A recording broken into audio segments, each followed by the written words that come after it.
kita tidak perlu khawatir yang namanya kelompok Ganjar atau kelompoknya Prabowo seandainya memang lawannya dua itu. Karena jumlah mereka pasti kecil, sama seperti jumlah Anies juga pasti kecil. Yang paling kita utamakan adalah the silent majority. Orang yang tidak terlibat apa-apa. Itu jumlahnya pasti jauh lebih banyak. Kalau misalnya votersnya itu sekarang 100 berapa? 150 juta. Paling yang terlibat hiruk pikuk pemilu ini ya mungkin 20-30 juta saja. Sisanya yang silent. Orang yang floating, mengambang. Karena itu orang yang mengambang inilah yang perlu dibujuk. Di televisi itu sering saya lihat orang hanya berpikir bagaimana menang debat melawan tim sukses lawan. Menurut saya nggak ada gunanya. Belum tentu itu bisa memberikan hal yang menarik bagi pemilih. Saya sering membayangkan ya, ada juru bicara istana karena selalu berkelahi, selalu diundang di media. Saya tahu logikanya rating. Mau survei apapun, yang gantian menang tuh kalau nggak Prabowo, Ganjar Pranowo. Anies selalu nomor 3. Makanya saya bilang ngakak, surveinya kurang lebih sama waktunya, tapi kok perbedaannya jauh betul. Gila kan? Ini survei atau apa? Memang pelaku surveinya berbeda, dan masing-masing pelaku survei akan mengatakan survei kami lah yang ideal, yang tidak dibayar. Padahal satu saja survei itu. Sebutkan sumber dananya. Nah, kalau sumber dananya dia nggak mau sebutkan, wajib kita tidak percaya survei tersebut.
Iya, menjaga suara ya. Kalau kita kaitkan dengan Pilpres 2024 yang juga ada pileknya, maka sebenarnya kan dua hal yang paling penting. Dua hal itu adalah memastikan masyarakat Indonesia yang punya hak memilih, the right to vote, itu memilih Anies Baswedan, gitu kan? Ngapain kita ngitung suara kalau kalah? Itu dulu kan. Jadi pastikan kalau dia memilih Anies Baswedan, dan untuk itu kerja pertama itu adalah kerja berkampanye, mengajak untuk memilih. Nah, namanya kampanye ini kan cywarnya tinggi. Salah satu cywar itu adalah Anies Baswedan kalah melulu kalau di survei. Yang kata Rizal Ramli itu bukan survei tapi survei ya, sungguh-sungguh dibayar. Nah, tetapi jangan salah, kita tidak perlu khawatir yang namanya kelompok Ganjar atau kelompoknya Prabowo seandainya memang lawannya dua itu.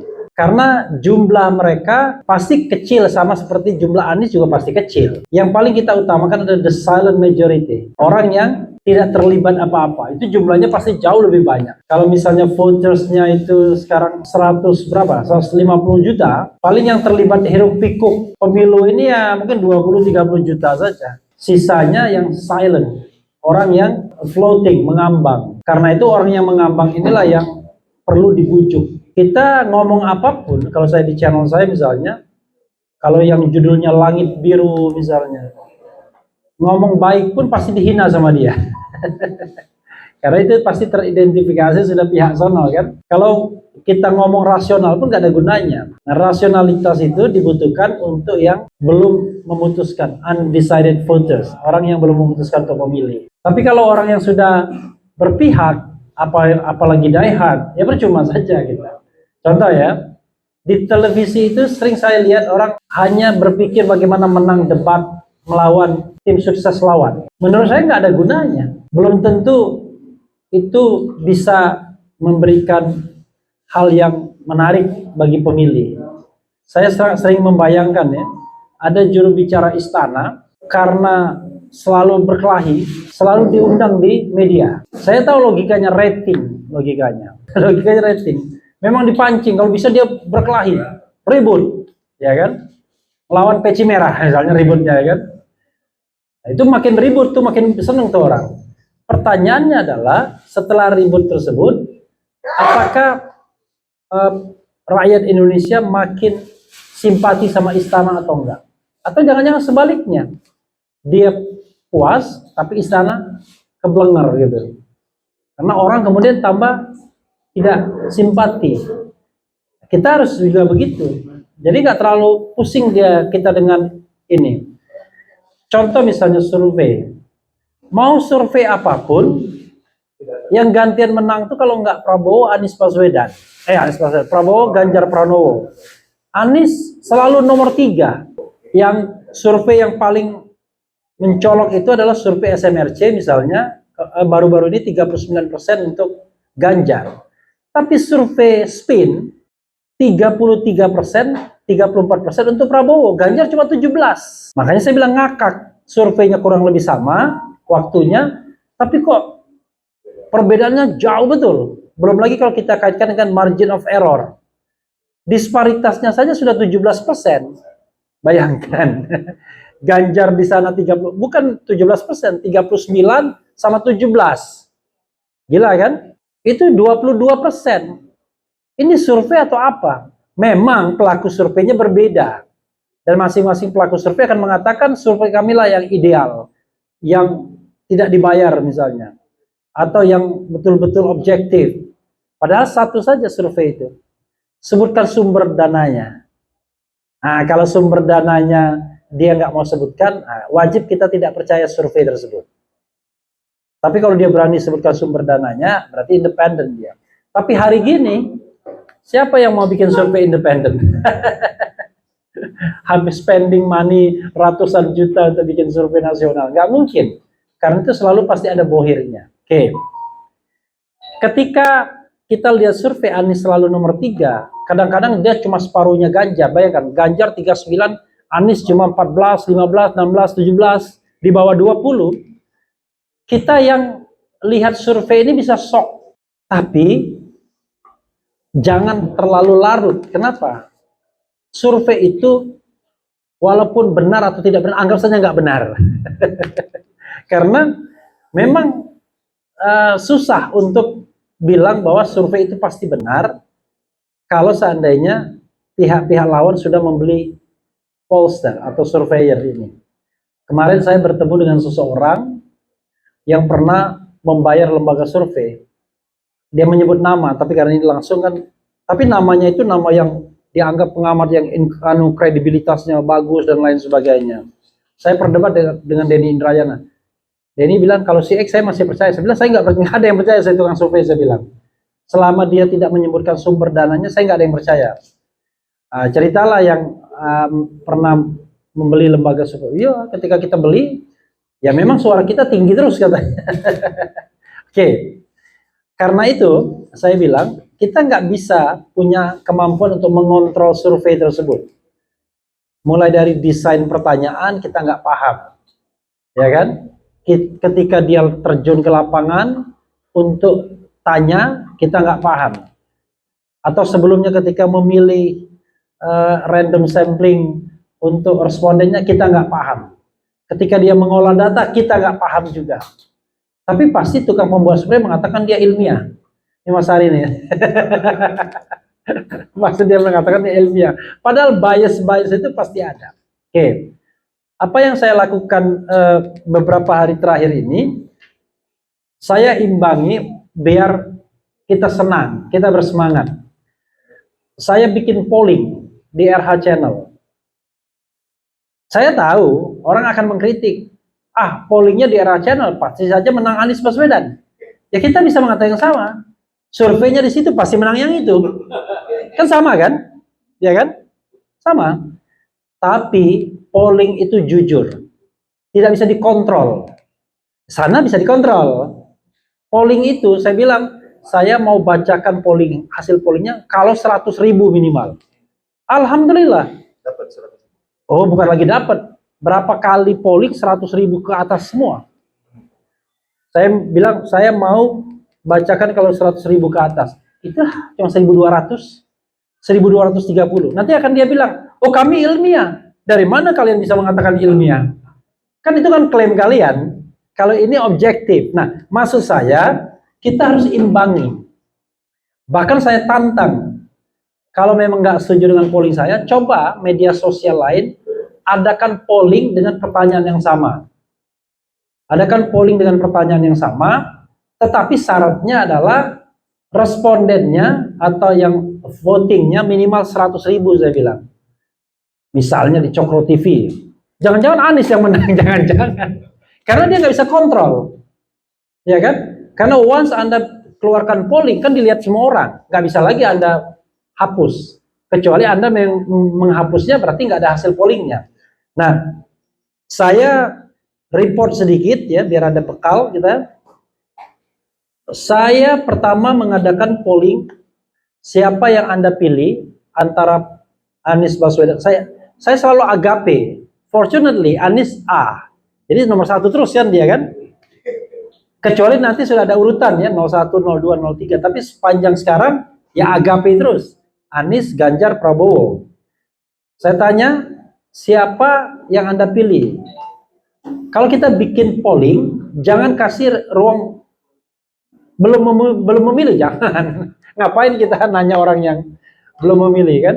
Asumsi kita semua itu orang yang sudah memilih.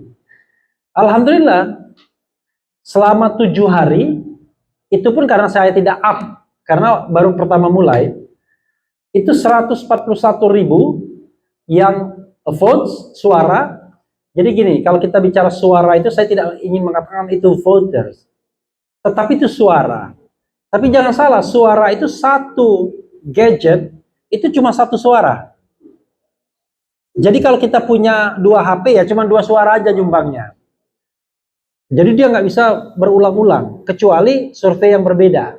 Makanya saya katakan 141 suara, ribu suara, Anies menang dengan 86%.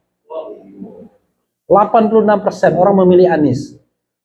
Sisanya 14% kalau tidak salah, ada yang 8, ada yang 6. Kalau tidak salah Ganjar 6, Prabowo 8. Itu survei ketika saya mengatakan, survei polling ketika saya mengatakan siapa yang akan dipilih.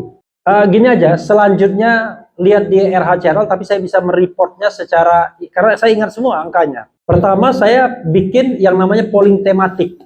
Polling tematik itu, pertama, menurut Anda, siapakah calon presiden yang punya komitmen mau dan mampu memberantas korupsi? Dan saya udah bilang kan, harus minimal 100.000 tercapai dalam jangka waktu 24 jam saja. Cuma 24 jam tercapai. Hasilnya, lagi-lagi Anies itu kira-kira 86%. 80-an per 8. Jadi angka Anies itu cuma 3 saja, 86, 88, 90. Itu. Oke. Wah, ini kan mengarahkan, enggak juga, objektif kan pertanyaannya. Bahkan saya juga bikin siapakah calon presiden yang menurut Anda bisa mempersatukan dan mengatasi keterbelahan masyarakat. Itu problem kita kan hari ini. Anies lagi. Kira-kira 86 atau 88%. 2 tema. Kemudian siapa calon presiden yang bisa memelihara toleransi kehidupan beragama? Anies lagi, 80-an persen. Siapa apalagi ya? Pokoknya ada 4 atau 5 tema. Ini nggak hidup juga dia. Nggak kuat dia ininya. Jadi ada 4 atau 5 tema yang terkait dengan itu. Nah, maksud saya begini. Kita eyal-eyalan boleh. Yang paling penting adalah kita terjun itu ke publik, ke massa.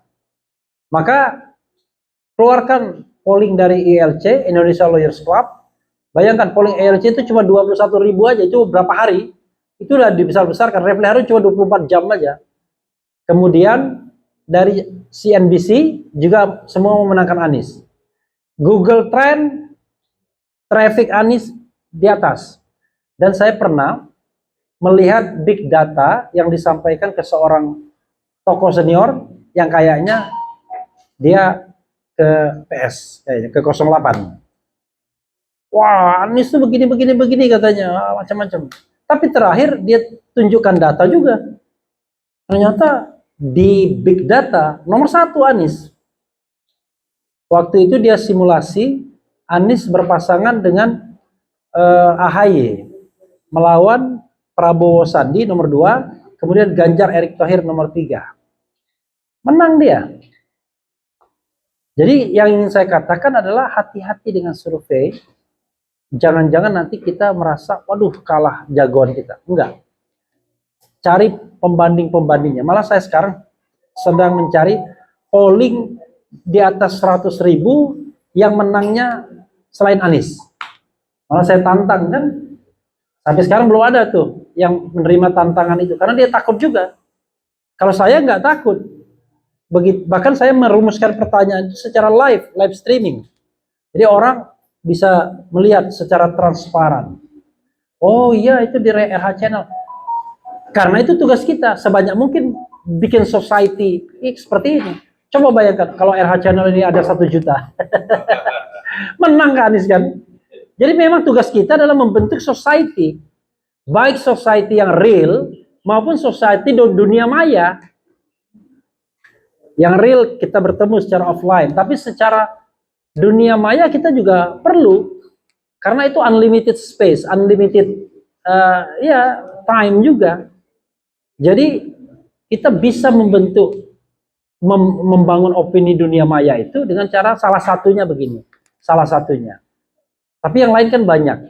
Nah, sehingga kalau kita sudah penetrasi kita kuat, baik offline maupun online, karena offline dibutuhkan juga. Ke desa-desa kan nggak ditonton orang RH Channel. Saya nggak tahu ada nggak orang desa nonton ya kan. Tapi paling tidak penetrasi ke bawahnya juga harus tinggi. Ya, oke, itu satu soal. Kita butuh yang namanya berkampanye untuk kue terbesar itu, yaitu undecided voters. Kalau tim sukses mereka pasti ya eyal-eyalan sama kita. Dia mengatakan kayak Adian kan, saya bikin tuh konten pagi ini, sok tahu kemarin kata Adian, ini Anies itu dia menanggapi pidato Anies di Senayan itu, Anies itu pasti sedang meradang katanya. Bukan karena apa? Karena surveinya nggak pernah lebih dari nomor 3. Tapi memang gaya Adian begitu, nggak usah layani, ya kan? Gitu. Gaya Adian memang selalu membalik-balikkan logika dan dengan ngomong yang terus-menerus nyerocos begitu kan? Kita nggak usah layani. Kita cukup menyampaikan fakta dan data, tapi mental nggak boleh kalah, gitu ya? Mental nggak boleh kalah. Oke, itu satu sisi ya. Sisi yang lain, yang kedua adalah setelah orang memilih kita saatnya jaga suara. Nggak penting orang tuh milih apa enggak secara de facto. Yang paling penting diumumkan KPU sebagai pemenang. Begitu kata orang sekarang. Iya kan? Bayangkan. Barangkali beberapa anggota DPR tuh nggak penting itu kampanye.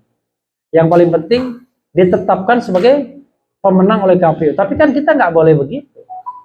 Saya mengatakan kenapa saya memilih Anies, bukan karena Anies punya peluang menang lebih besar. Bukan karena Anies banyak uangnya.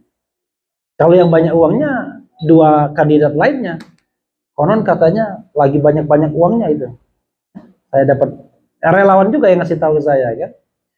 Tetapi kenapa kita pilih Anies dalam perspektif saya? Karena lebih benar. karena lebih baik. Jadi in comparative perspective, jadi comparison. Kita nggak boleh mengatakan absolut. Oh dia baik, dia benar. Berarti yang lain tidak baik dan tidak benar. Enggak, dia lebih baik, dia lebih benar. Apapun predikat kita bisa sampaikan, dia lebih bijaksana.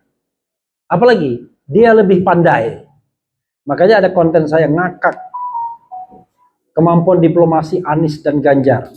Ada juga yang ngirim video-video singkat begitu kan. Anies 2 menit bisa mempengaruhi Sekjen PBB Guterres. Wah. Lalu begitu Ganjar, mohon maaf, belum ada videonya. Ya kapan kita lihat Ganjar bahasa Inggris? Ya kan nggak pernah. Nah, ini bukan bully. Ini kalau istilah pemilihnya a negative campaign. Jadi kita melakukan kampanye negatif terhadap dia. Jadi negatif campaign itu adalah mengeksploitasi kelemahan lawan. Yang faktual, bukan hoax. Kalau hoax namanya black campaign. Yang black campaign yang nggak boleh. Ganjar istrinya 3, padahal cuma 1 misalnya. Nah itu black campaign, nggak boleh. Tapi negatif campaign, Ganjar nggak punya record diplomasi internasional. Nah, itu fakta. Nah dari situ kita bisa banding-bandingkan tuh. Anies, Ganjar, enakan membandingkannya kan? Saya bikin juga konten tentang Anies bernarasi tentang fungsi BUMN. Kata Anies, BUMN itu harusnya begini, begini, begini. Dalam perdebatan, nggak penting apakah pendapat itu bakal benar atau tidak. Yang penting dia punya standing, punya point of view, punya kerangka berpikir. Nah, di sana belum ada. Makanya kita bingung. Apa sih kelebihan Ganjar ini? Saya kira komunikasi dalam bahasa Jawa yang paling ini kan. Kalau bahasa Jawa lancar kan? Gitu. Tetapi point of view dia, kerangka berpikirnya kita belum tahu.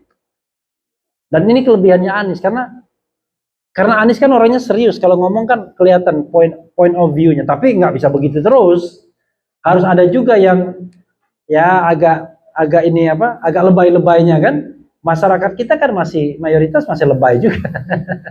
Jadi TikToker. Coba kalau saya buka ini short YouTube itu selalu muncul Ganjar. Ada aja. Lagi ketemu orang di pom bensin. Wah ini katanya, kamu kan berduit kok belinya premium yang bensin bersubsidi. Nah yang begitu-begitu itu sebenarnya cuma gimmick. Tapi gimmick itu disukai orang soalnya.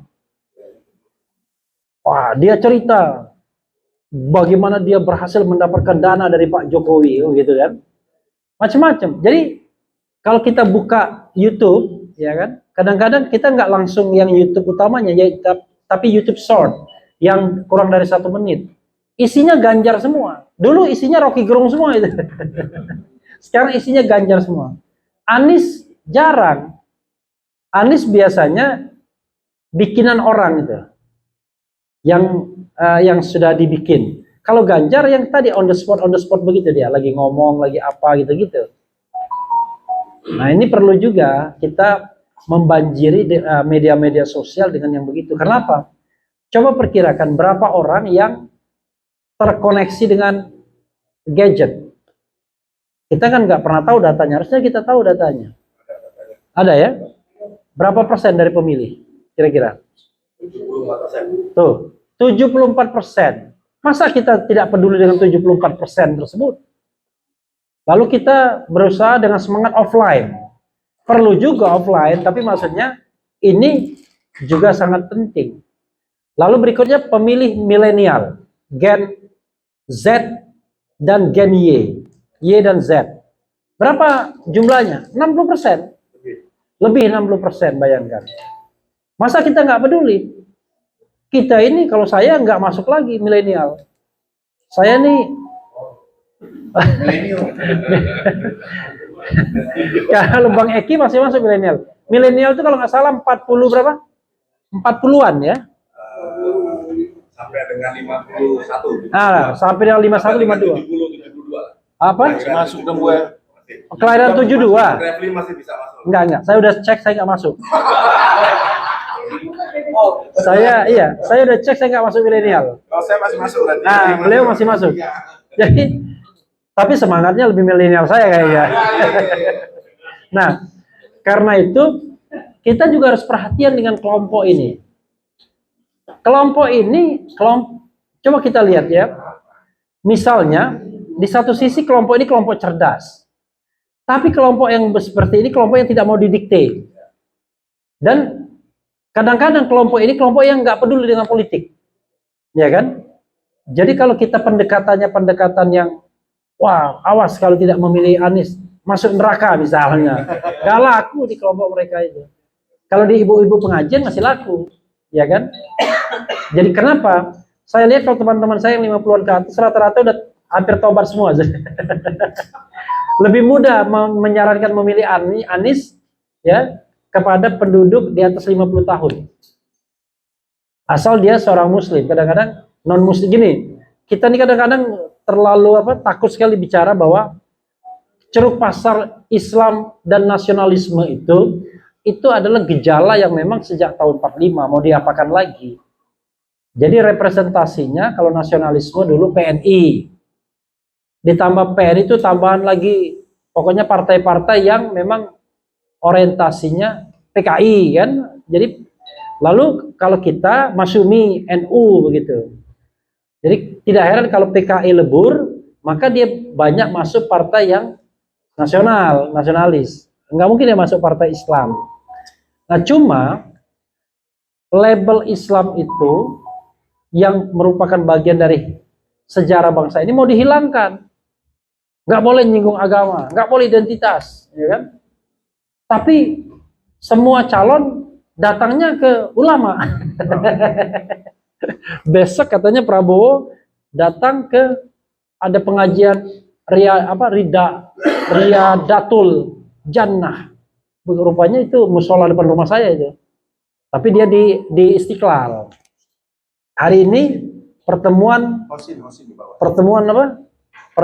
relawannya Joko Musra hari ini kan, gitu. Untung tadi nggak macet. Biasanya karena presiden sudah masuk, itu biasanya nggak macet lagi karena orang kan dimobilisasi sebelum presiden masuk biasanya. Nah dalam konteks ini setelah kita berkampanye kita memang butuh menjaga suara. Saya tentu tidak bisa bicara detail menjaga suara. Intinya adalah gini. Yang namanya C1 itu, baik C1 hologram maupun C1 plano, itu kita harus punya datanya. Kenapa saya bilang datanya? Karena C1 hologram kan diberikan kepada saksi. Jangan salah, saksi itu di tengah jalan itu bisa berubah itu. Sama-sama hologram.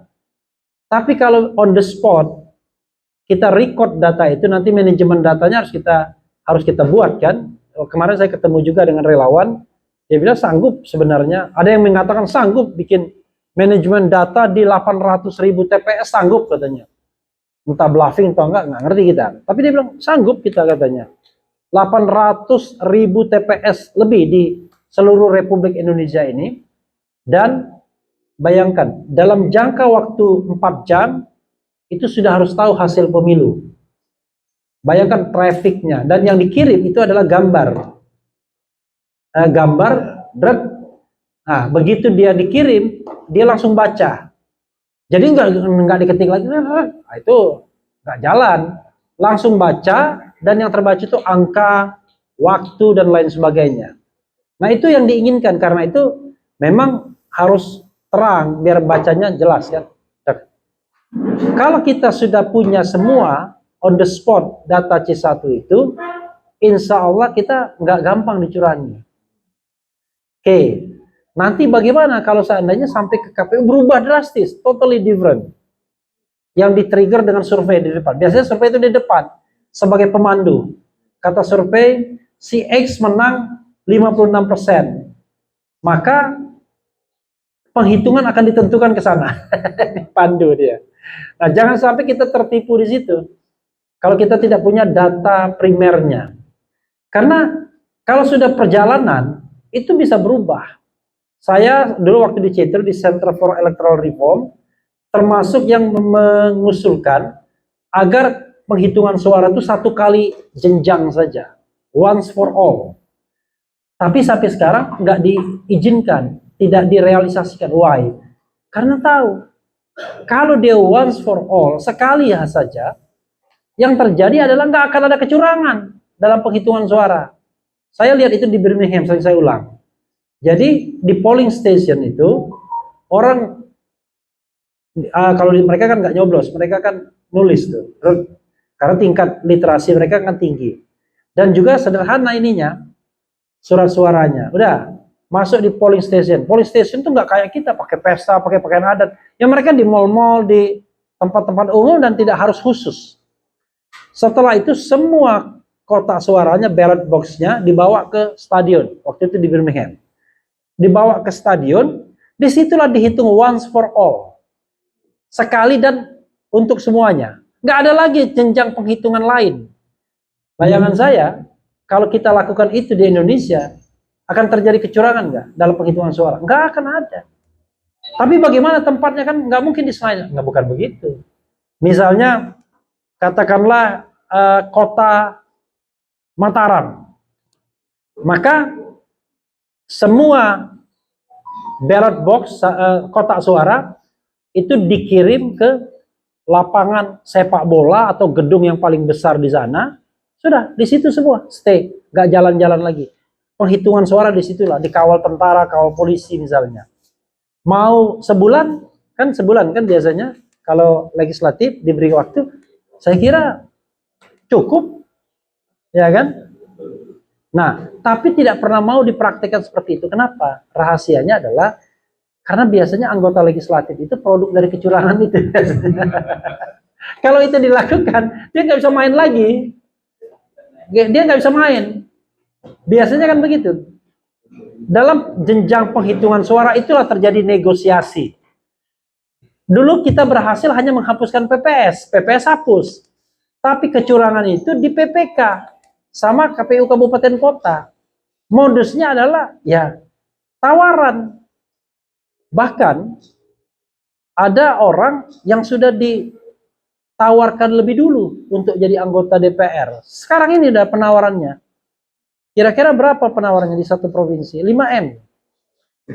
Jadi kalau misalnya kita mau bayar 5M, jadi kita anggota DPR. Gila kan? Jadi kalau misalnya KPU-nya begitu, kliennya 4 aja dia dapat 20M deh. Nggak peduli dia dipecat, ya kan? Gitu. Ya kalau cuma dipecat, kalau masuk penjara beda lagi. Nah, sehingga ketika kita ada semua C1, memang di hulunya ada di MK.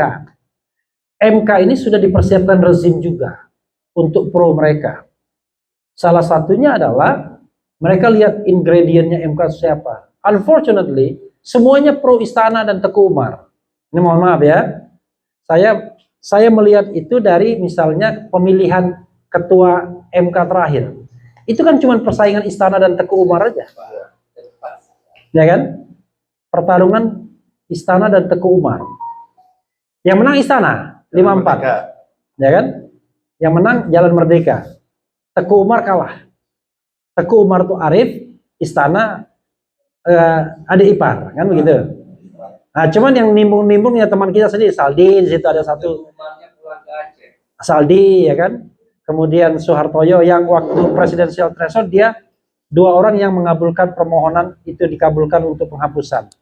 Tapi minoritas, artinya kalau kita bersengketa di sana sangat mungkin udah kalah. Karena lebih banyak pro ke sana. Jadi bagaimana dong? Kalau kita misalnya punya data yang akurat, kicking, menentukan, paling tidak, kawan-kawan semua, kita punya modal ngamuk.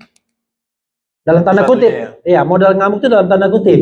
Ya, jangan di arti yang harfiah. Modal ngamuk. Dulu, tahun 2014 sama 2019, Prabowo mengklaim kalau dia menang, tapi kagak ada data. Wah, nggak ada datanya. Saya kan diajak oleh Denny Indrayana untuk jadi lawyer, nggak mau saya. Pertama saya netral, ya kan. Kedua saya lihat nggak ada gunanya, pasti kalah.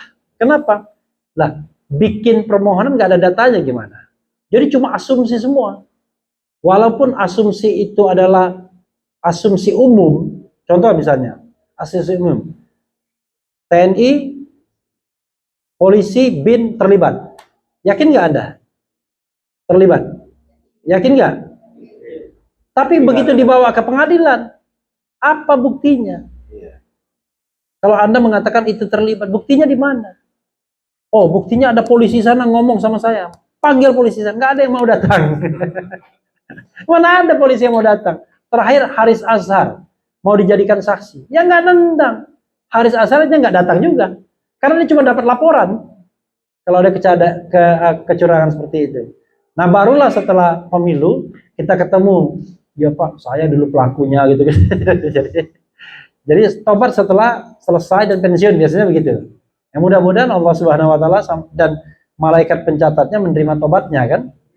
Nah, tapi tobatnya tobat karena sudah pensiun. Mboknya tobat itu ketika masih berkuasa, ya kan? Gitu. Jadi kalau kita punya C1, kita sebarkan, kita menang. Ini buktinya. Ini rekapnya. Maka kita punya modal menang untuk mengatakan kepada rakyat bahwa kita menang. Kemarin tuh nggak punya modal. Modalnya hanya kesalahan tayangan televisi aja. Masa kesalahan tayangan televisi dijadikan referensi? Ada TV apa? Metro ya? Salah tayang, terbalik. Begitu itu dibalik lagi. Orang mencurigai. That's okay, barangkali benar. Bahwa memang itu. Tapi kan nggak bisa. Orang hukum bilang ini sontoloyo ininya. Buktinya. Bukti yang nyata primer itu adalah bukti C1. Dan itu on the spot di lapangan pada saat penghitungan suara. Makanya biar ada kombinasinya C1 dan C1 plano. Karena C1 plano itulah yang dituangkan di C1-nya. Kalau kita ada dua data tersebut, paling tidak kita bisa ngamuk ke MK kalau kita dikalahkan. Dan MK pun akan berhitung. Dan kekuasaan Republik ini juga akan berhitung. Kalau kita punya data primernya lalu kita dikalahkan. Akan berhitung. Tapi kalau kita nggak punya data primernya, walau alam. Saya kira nggak akan ribut orang. Karena kita nggak punya data pembandingnya kalau kita menang. Karena tidak punya data pembandingnya ketika kita di MK, MK mengatakan, menurut fakta bukti-bukti yang disampaikan oleh Komisi Pemilihan Umum telah ternyata begini-begini. Ya jelas saja. Bukti dari Komisi Pemilihan Umum itu adalah bukti yang sudah diubah. Mungkin komisioner ke KPU nasionalnya nggak tahu pengubahan di tingkat bawah. Dia kan hanya menginput dari data yang ada dari bawah. Dan biasanya yang paling krusial untuk mengubah itu pada saat tahap rekapitulasi. Let's say begini, siang hari plek menang A, terutama di legislatif. Sudah close, pulang semua orang kan? Malam-malam diubah sama dia, disetorkan ke Imam Bonjol. Beda yang disetorkan itu. Karena untuk KPU Kabupaten Kota, rekap di KPU Kabupaten untuk DPRD Kabupaten Kota, rekap di Kabupaten Kota selesai kan? Setelah pulang masing-masing, wah ada tahu hasilnya, senang-senang. Sudah mau ukur jas. Ternyata begitu dilaporkan kepada KPU berubah sudah. Dan itu banyak terjadi ketika saya ikut jadi tim ahli sengketa hasil pemilu di MK. Dan ketika dia pulang, ternyata nggak menang, udah lewat sengketa hasil pemilu pendaftarannya. Nah, yang seperti itu akan banyak, tetapi walaupun Bang Eki tadi mengatakan kita juga harus perhatian dengan partai-partai pendukung, tapi kita nggak bisa kontrol semuanya. Jadi kalau kita harus memilih, ya kontrol lah suara pemilihan presiden dan wakil presiden itu. Karena kalau kita bicara dengan dalam sistem ketatanegaraan kita, sebenarnya nggak ada yang namanya koalisi pencalonan itu. Koalisi itu ditentukan ketika nanti bentuk kabinet. Dan biasanya yang paling enak Golkar. Apapun makanannya, minumnya teh botol sosro, ya kan? Jadi yang mau menang Anies Golkar ikut, menang Prabowo Golkar ikut, menang Ganjar Golkar ikut. Udah pasti itu. Karena sebagai partai besar, suara dan kursi dia dibutuhkan oleh koalisi pemerintahan manapun. Gak pusing dia. Kalaupun terlihat pusing ya Erlangganya yang pusing. Erlangga Hartarto pusing. Kenapa? Takutnya pasca pemilu nanti nggak kepake lagi kayaknya. Kalau seandainya terganti terjadi pergantian ketua umum. Tapi kalau misalnya eksistensi Golkar sendiri nggak ada masalah. Jadi nanti ya orang bilang wah tujuan presidensial threshold itu akan mendapatkan legitimasi pemerintahan lebih kuat. Itu sontoloyo. Kenapa? Begitu presiden itu terpilih, itu semuanya berlomba-lomba mendekat. Yang tadinya partai musuh jadi kawan. Nah, partai musuh jadi kawan dan yang disingkirkan relawan. Nah, itulah nasib kita semua dan nggak masalah namanya relawan kan.